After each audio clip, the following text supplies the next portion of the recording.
The Sri Lankan government blocked access to several social networks in the aftermath of suicide attacks that killed more than 290 people.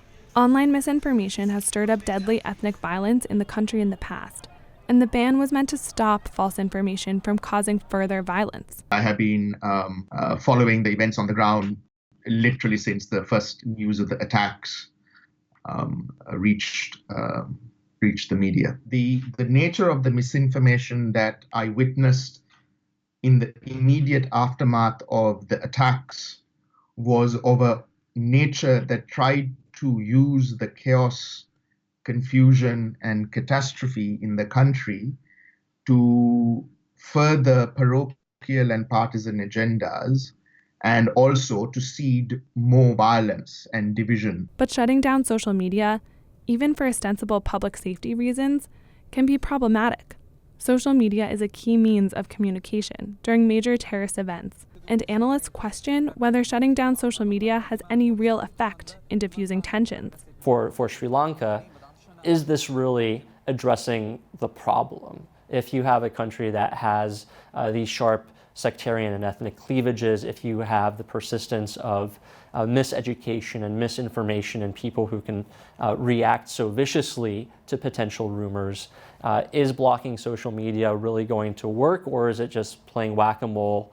Sri Lanka's government has done this before, banning access to social media in March of 2018 when anti-Muslim riots left 3 people dead and prompted a state of emergency. It directly impedes the ability of those pushing back on misinformation to operate as well, while not really impeding the producers of misinformation. And Sri Lanka is not the only country to enforce social media shutdowns in response to violent threats. Digital rights group NetBlocks estimates there have been 60 incidents of full or partial online shutdowns since 2015. Authorities in the Indian state of Kashmir blocked 22 social media platforms in the spring of 2017, claiming the sites helped spread, quote, anti-national messaging in the disputed territory. Pakistan's government also blocked access to Twitter, Facebook, and YouTube shortly after Islamist protests began to spread throughout the country in November of 2017. Critics of government intervention in social media question whether it actually has any effect in curbing violence, and say it can be used as a cover for oppressive regimes to censor citizens. It does open the door to a slippery slope of reusing this claim of we have security concerns, therefore we have to censor. And we've seen other countries both expand their censorship, so they've gone from blocking some social media some of the time to blocking some web pages all of the time.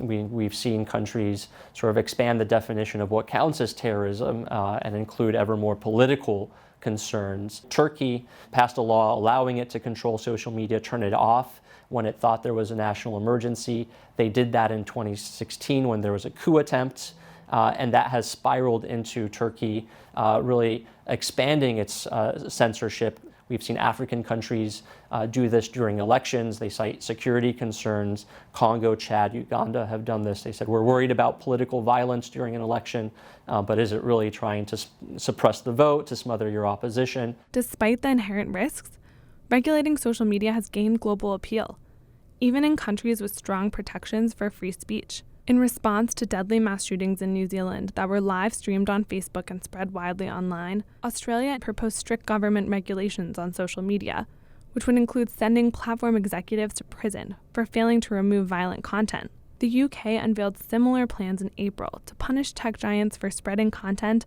that includes child exploitation, fake news, terrorist activity, and violence. It's really telling that the Pew Center actually did a study, and the United States is the only country in which they surveyed in which a majority of respondents actually said it's okay for people to put misinformation and potentially inflammatory content on social media, and we shouldn't block it because of our strong belief in the First Amendment and the freedom of speech.